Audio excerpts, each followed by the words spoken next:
You're listening to the Quint's podcast. India have truly turned the tide and taken a 1-0 series lead after the first T20I against Australia in Canberra. Rahul, Jadeja and his concussion substitute Chahal putting up some match-winning performances. My guest Ayaz Memon is with us. Ayaz, your thoughts on the game?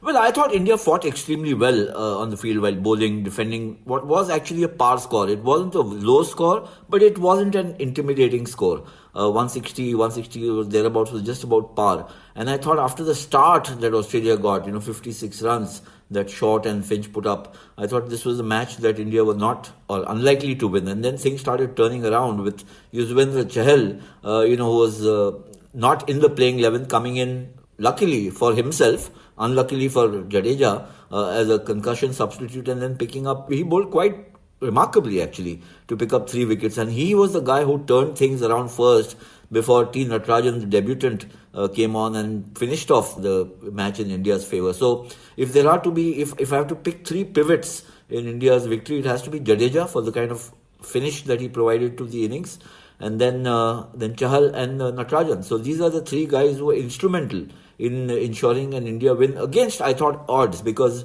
it wasn't a big score, as I mentioned, and I thought after the start that Finch and Short gave, the pressure was all on India. I'm Menra Dorji. And I'm Ayaz Memon. And you're listening to the Aussie Challenge podcast on the Quint, powered by Farm Easy and Medibuddy. Okay, I'll quickly take you through the scores. Australia elected to bowl first at the same venue. They played the third ODI against India. Rahul opened with Dhawan and the vice-captain made 51 while other batters struggled a little.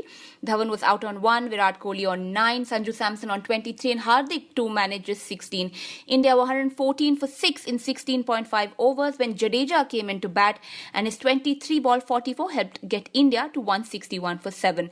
In reply, Australia had 56 on the board when they lost their first wicket. Aaron Finch out in the 8th over. Jadeja had been hit on the head while batting and Chahal bowled as his concussion substitute, picking the wickets of Finch and also Steve Smith and Matthew Wade. Finch's 35 was the highest score among the Aussies as they managed 150 for 7 in their 20 overs and lost by 11 runs. Now, Ayaz, Justin Langer didn't look too happy about Chahal coming in to bowl in place of Jadeja, but what a performance he put picking up those 3 wickets for India. Well, that turned out to be a very significant turnaround in the match, isn't it? Chahal coming in as a concussion substitute and then taking 3 wickets. It just kind of, in a way, turned the match around on its head. It was a surprising decision to see him bat a bit, because after he got hit on the head, he continued batting Jadeja. I think what may have happened is because the ball deflected onto his helmet from his glove, and maybe nobody even bothered too much about it. At that point in time, the umpires didn't force him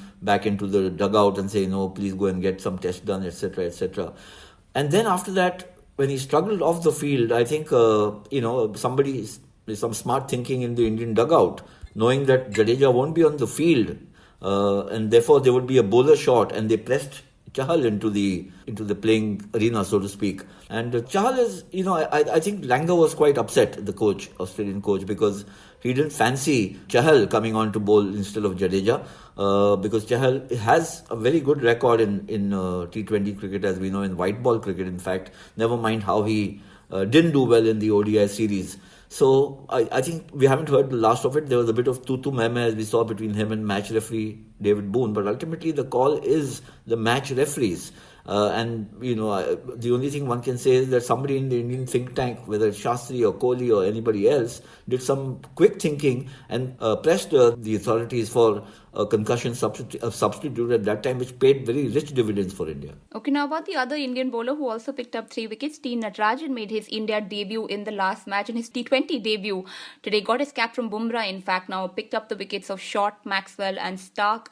Finished with 3 for 30. You did say after the last game that, once he'd gotten the taste of India blue, he wasn't one of those players who was going to, just waste his chances. And of course, he's clearly not looking like he's going to be doing that. Well, certainly not, because I really think he's a find, Natarajan, because he brings variety as a left-arm fast bowler, which the Indian team needs because they've got so many good fast bowlers, but they're all right-handed. The other is that he's got immaculate control, and in white ball cricket he comes in and bowls those death overs with such pinpoint accuracy, that's always a great asset.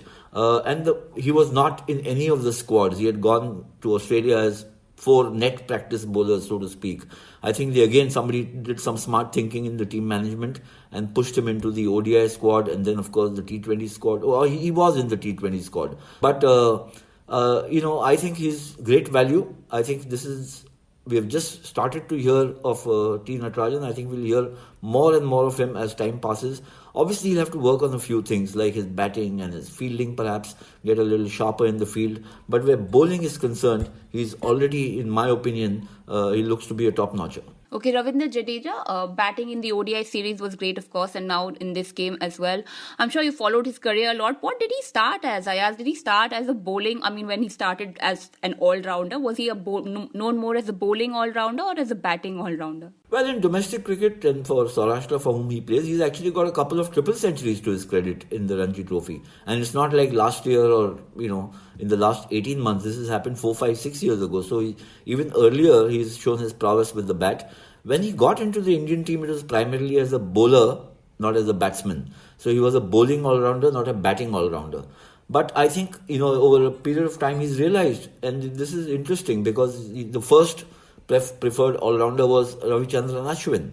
When Ashwin fell out of favour, especially in white ball cricket, somebody had to step up as an all-rounder. And we have 2 of them now, Hardik Pandya and Ravindra Jadeja. And then Hardik got injured about a year and a half back. So he's pretty much sensed the opportunity that not just his bowling, but his batting is also extremely valuable to the team. And it affords him the opportunity that if he doesn't click in one department, he can click in the other. And I think he's worked very hard on his batting. Rahul, he opened today. We asked that question in the ODIs, in the last one at least, if he would open or not. Of course, he didn't. How different is batting in these 2 limited overs formats as an opener, Ayaz? Well, it is very different. The field placing is different. The power play number of overs that there are different. On a pitch which has some assistance for fast bowlers, you might even see 2 slips. In an ODI match, you'll hardly ever see 2 slips in a T20 match. So there are different restrictions, and there are different openings, so to speak, available to batsmen at the top of the order. Rahul has been batting quite superbly in T20 cricket. We've seen right through the IPL and, even before that.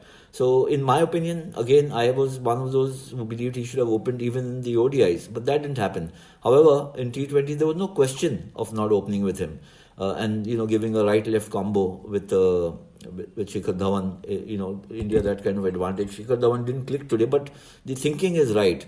And I think that, Rahul is really the man who can give you that ballast at the start. He's the kind of guy who can take the bowlers to the cleaners right from the beginning. He and Dhawan could be a lethal combination or are a lethal combination if both click. But otherwise, I think Rahul's current form is so... has been so magnificent that it would be, you have to give him the maximum number of deliveries and overs to play in this form, not push him down the order and say, okay, you'll get 10, 12, 15, 18 deliveries. One player who actually was making a comeback into the Indian team today was Sanju Samson. Lots of fans he has. Of course, there is Gautam Gambhir and Shashi Tharoor who have been talking about why he hasn't got more chances to play for the Indian team. So today, of course, he did make 23 off 15. Ayaz, what do you make of that performance today? Sanju Samson should himself think that he's gone beyond showing the promise stage. He's been around for 6-7 years. So you can think of a promising player when he's not played. He's just been around for a year or less than a year. But in today's day and age, there's so much cricket being played. You can't be a promising cricketer for 7, 8, 9 years. Then you're actually a has-been. If you take that long to reach maturity. I thought he started extremely well, as he always does. But he also took a great catch. There was a misfield also. So I think he's a superb talent, as we all know. It's just that he needs to make those efforts once he's there in the Indian team count with more substantive scores. I think that's really the issue. Okay, finally, now my last question, Ravindra Jadeja. If his injury does turn out to be something a little more serious and does rule him out for a few games, what does India do now? Of course, I do see Chahal coming into play, but there might have to be some other changes in the lineup as well. How do you see things moving around? Well, there's Mayank Agarwal who can come in.